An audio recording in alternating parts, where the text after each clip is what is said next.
तर इराणच्या लष्कराकडून हॉर्मुझच्या सामुद्रधुनीबाबत महत्त्वाचं निवेदन जारी करण्यात आलंय। हॉर्मुझ हे इराणसाठी उत्पन्नाचं साधन आहे। कुठल्याही स्थितीत इराण हॉर्मुझच्या सामुद्रधुनीतून माघार घेणार नाही, असं पुन्हा एकदा इराणने स्पष्ट केलंय। आम्ही हॉर्मुझमधील सुरक्षा आणखी वाढवू, असंही इराणी लष्करानं म्हटलंय।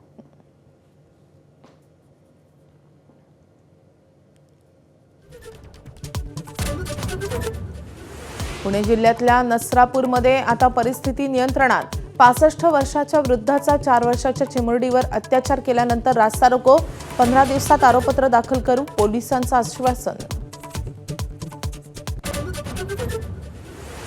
अशोक खरात प्रकरणात प्रतिभा चाकणकर आणि मुलगा तन्मय यांना ईडीचं समन्स। समता पतसंस्थेतल्या 70 कोटी रुपयांच्या मनी लॉन्ड्रिंग प्रकरणी नोटीस।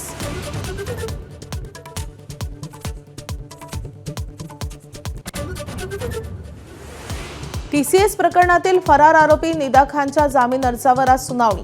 2 दिवसांपूर्वी युक्तिवाद पूर्ण, जामीन मिळणार की फेटाळला जाणार याकडे लक्ष।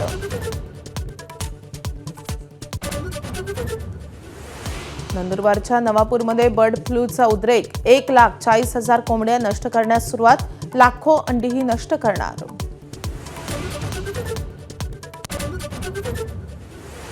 12वीच्या परीक्षेचा आज निकाल, दुपारी 1 वाजता निकाल पाहता येणार। सकाळी 11 वाजता बोर्डाची पत्रकार परिषद।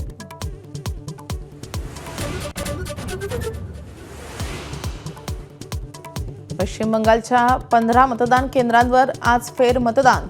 मतमोजणी टेबलावर केंद्रीय कर्मचाऱ्यांची निवडणूक आयोगानं केलेल्या सक्तीला तृणमूल काँग्रेसचं सुप्रीम कोर्टात आव्हान।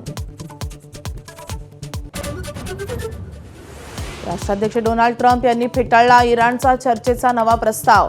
इराणच्या नेतृत्वातच ताळमेळ नसल्याची टीका, तर इराणच्या नेत्यांसोबत फोनवर चर्चा सुरू असल्याची ट्रम्प यांची माहिती। दिल्ली कॅपिटल्सचा राजस्थान रॉयल्सवर 7 विकेट्सनं विजय।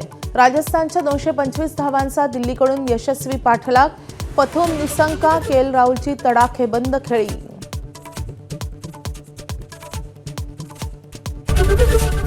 एबीपी माझा, उघडा डोळे बघा नीट।